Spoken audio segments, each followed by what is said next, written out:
నేను నాందేడ్ కిషోర్, గ్రామం బురుపల్లి, మండల్ పెద్ద శంకరంపేట్, మెదక్ జిల్లా వాస్తవ్యుని.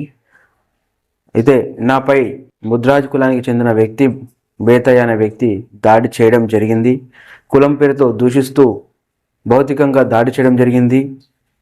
ఎందుకంటే 31st వేడుకలు మా సొంత గ్రామంలో జరుపుకున్న సమయంలో అతను ఫోన్ చేసి, నువ్వు తక్కువ కులం వాడివి, నీ ఆధ్వర్యంలో గ్రామంలో వేడుకలు జరపడం ఏంటి, నువ్వు మాది కులానికి చెందిన వాడివి, మాదికి లంచగొడక, నీకు ఇంత అహంకారమా, ఈరోజు బయట ఉండే మీరు ఈరోజు ఊర్లోకి వచ్చి వేడుకలు జరుపుకోవడం ఏంటి, నీ ఆధ్వర్యంలో వేడుకలు జరపడం ఏంటి అంటూ నన్ను విచక్షణ అనుసరంగా మాటలతో గాయపరచడం జరిగింది. అంతేకాకుండా రాత్రికి ఫోన్ అతను సంగారెడ్డిలో ఉంటాడు, సంగారెడ్డి నుంచి ఫోన్ చేసి నువ్వు ఈ వేడుకలు జరపడం ఏంటంటూ నా పైన చాలా మాటలు అనడం జరిగింది.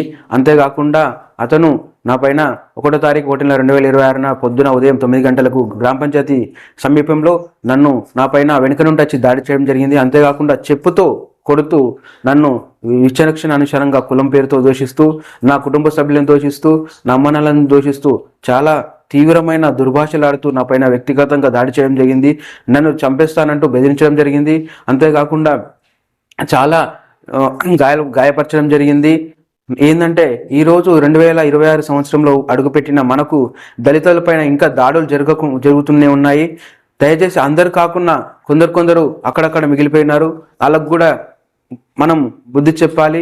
ఇంత దారుణంగా ఇతను మాట్లాడడం, ఇంత దారుణంగా నా పైన దాడి చేయడం, అన్ని దళిత సంఘాలు అన్ని కూడా నాకు మద్దతుగా ఉండాలని, అంతేకాకుండా అతన్ని శిక్షించే వరకు విడవద్దని రాష్ట్ర ప్రభుత్వాన్ని నా సమయంగా కోరుకుంటున్నాను.